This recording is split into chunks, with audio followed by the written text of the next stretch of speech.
There once was a story about Mr. and Mrs. Mockingbird.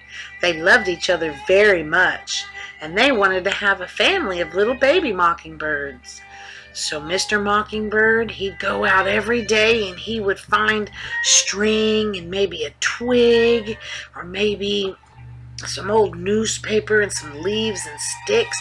He'd fly every day and go find the things and bring them back to Mrs. Mockingbird so she could make the nest, so she would be ready when she laid the eggs. She'd sit on those eggs every single day once they were laid, and Mr. Mockingbird would fly out to the forest and he would find things like a worm or a bug or some berries or a Cheeto, and he would bring them back to Mrs. Mockingbird so she could be nice and strong to take care of her baby mockingbirds. Well, once the baby mockingbirds were here, Mr. Mockingbird and Mrs. Mockingbird did everything they could to take great care of their little baby mockingbirds, bringing the babies Cheetos and worms and berries and all of their favorite things. And once the baby mockingbirds grew up strong, they were ready to leave the nest.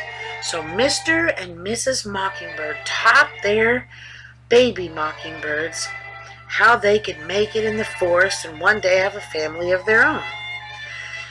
They were telling them that you have to learn how to fly so you can go off and do your very own family like we did.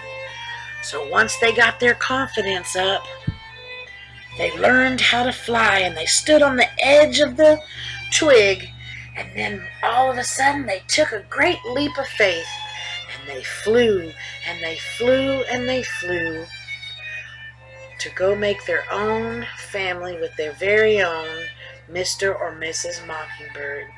And they lived happily ever after. So be like Mr. and Mrs. Mockingbird and do everything you can to take care of your family so one day they can have grandbabies and you can have a family of your own. The end.